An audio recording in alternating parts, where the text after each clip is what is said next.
I'm going to teach you this very quickly, a way of putting it onto your body.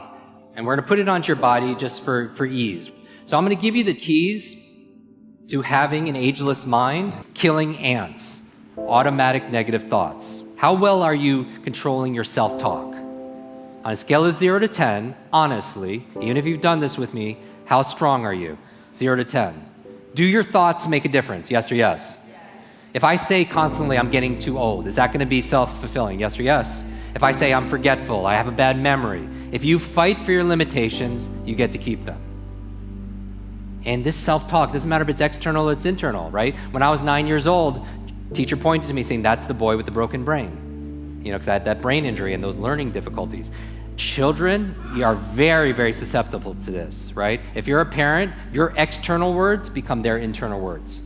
So that became my self-talk. Every time I failed a test, didn't do well enough or whatever, wasn't picked for a sports team, what'd I say? Oh, I'm just the broken brain, right? So your mind is always eavesdropping on your self-talk.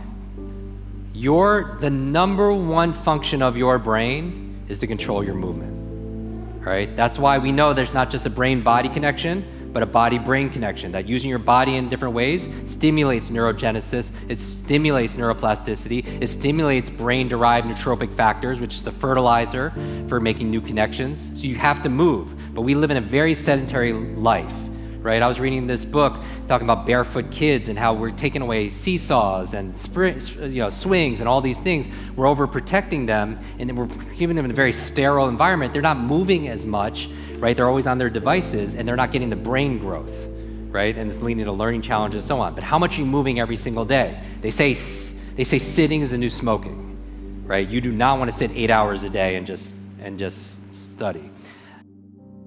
Why is it so hard to do the little things that would improve my life?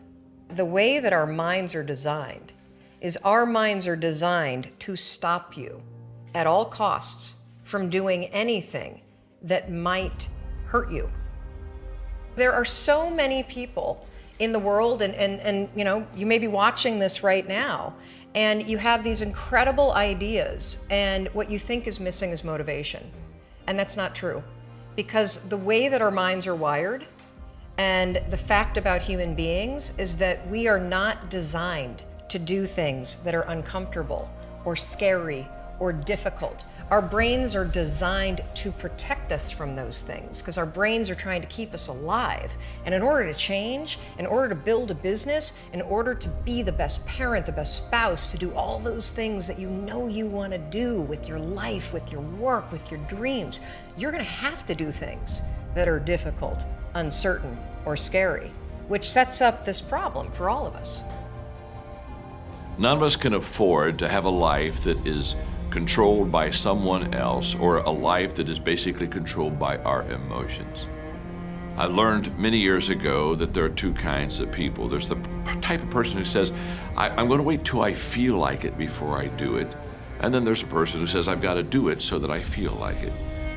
One will never get anything done because they're still waiting to feel the moment to move. And the other person says, no, I need to move, and then I will begin to feel the movement.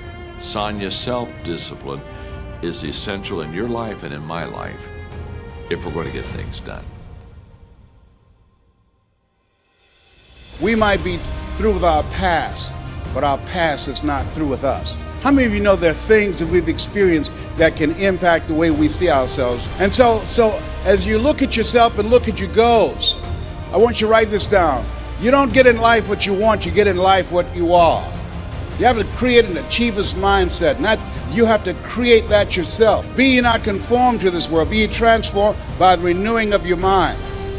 So if you want to free yourself, you got to realize that we all suffer at times. And if you want to end suffering, you have to make the most important decision in your life, which says, I'm going to live in a beautiful state every day, no matter what, even when it doesn't go my way, even when there's injustice, even when people are unfair. Because are people going to be unjust and unfair in our lives, yes or no? And are you going to be unjust and unfair at times without meaning to be, yes or no?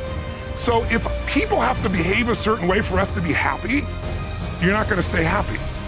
For everybody to be able to face who they are, I want to have that kind of impact where you can go on TV, you can put your life on a billboard, You're not ashamed of who the fuck you are. You're not ashamed of what life made you, what you helped life make you. All that bad shit that's now in this big pot that's stirring, you're no longer ashamed of it. You realize we're all fucked up. Stop judging yourself against other fucked up people who have hidden it better than you. That's all they've done. They've masked their shit better than you have, and now they're flipping it back on you and saying you're fucked up. I want you to realize that this world, life, is one big head game. And once you learn to play the motherfucking head game, it's no longer a game anymore at all. You can start living your life. Being successful is so hard, but I realized that not being successful was hard too. The difference between not being successful hard and trying to get successful and hard, if you're trying to get successful and it's hard, at least there's some payout. There's a payoff. If you hang in there, there's payoff.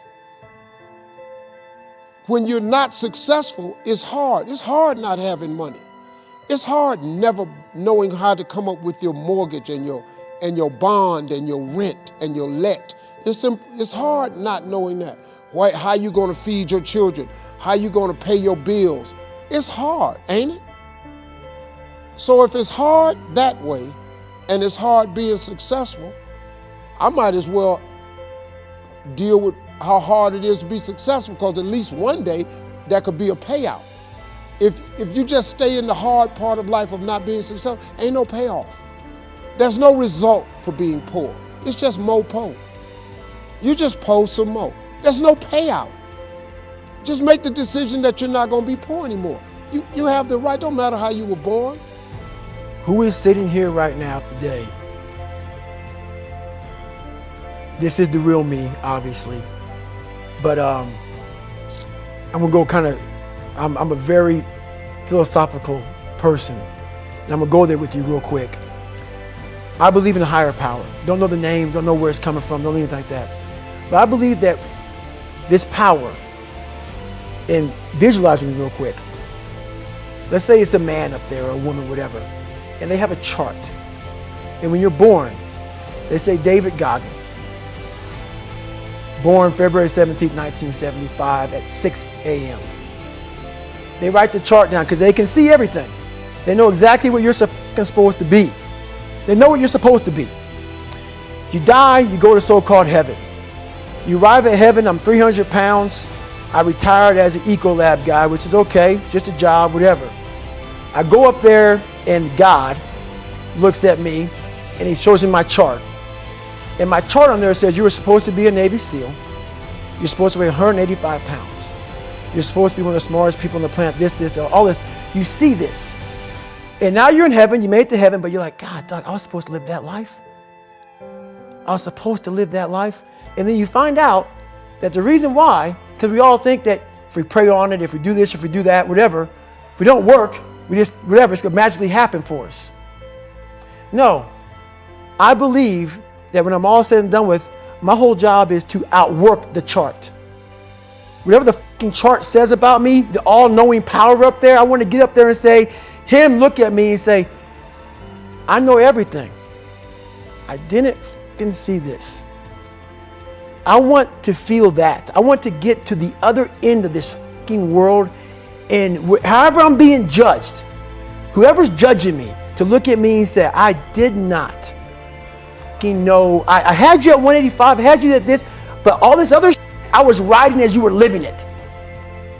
I want to find more. All I can. And in that fucking sack of shit, you have to dive in that to find more.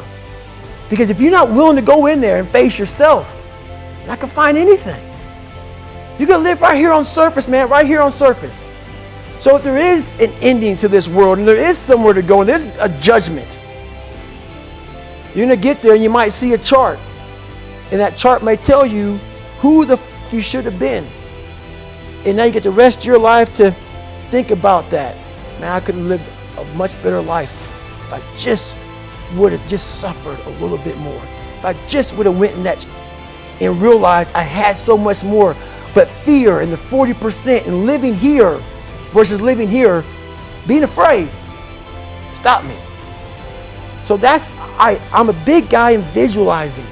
I'm a big guy in making a world. It may not exist. To me, it does. To me, it does. And I'm overpowering myself every day. And you got to find tools to do that. That's the tool that I use. So that's what it's all about.